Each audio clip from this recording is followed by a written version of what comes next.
আছো আরেক সমুদ্র ভ্রমণের কিছু ভিডিও নিয়ে এসেছি আবার। এই কয়দিন কাজে এতটাই বিজি ছিলাম যে আমি কোনো রকম ভিডিও আপলোডই করতে পারিনি। তো এই এখন চললাম অন্য একটা আইল্যান্ডে যাব, সেই জন্য একটা বন্দরে এসেছি যেখানে আমাদের শিপ দাঁড়িয়ে আছে। আমরা ছাড়া আরও অনেক সবাই আছে যারা ওই শিপের মাধ্যমে অন্য একটা আইল্যান্ডে আমরা সবাই মিলে যাব। আমার মেয়ে তো খুবই এক্সাইটেড।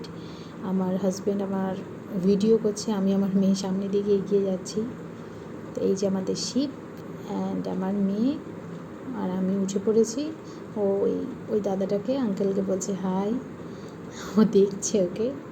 তো ফটাফট চেঞ্জ করে আমরা চলে এসেছি একটা বিচে, যেই বিচটা দেখতে অসাধারণ, না দেখলে বোঝা যাবে না। হয়তো অতটা ফোনে ক্যাপচার করতে পারিনি, কিন্তু এতটাই সুন্দর দেখতে যে কিছু বলা যাবে না। ভিউ অসাধারণ, ভিউ, জল একদম স্বচ্ছ, সমস্ত কিছু বোঝা যাচ্ছে, দেখা যাচ্ছে, নিরিবিলি পরিবেশ, বড় বড় গাছ ছিল সামনে।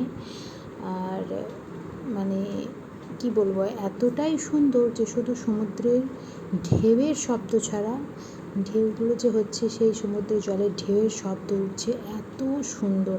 আমাকে তো এতই ভালো লাগছিলো, আমি আমার হাজব্যান্ডকে বলছিলাম যে আজকে আমরা এখানেই থেকে যাই, আজকে আমরা আর মানে হোটেলে ফিরতে চাই না।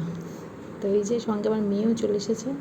আমার মেয়ে তো খুবই খুশি, এখানে লোকজন নেই, কেউ নেই, মানে খুবই কম লোকজন এখানে।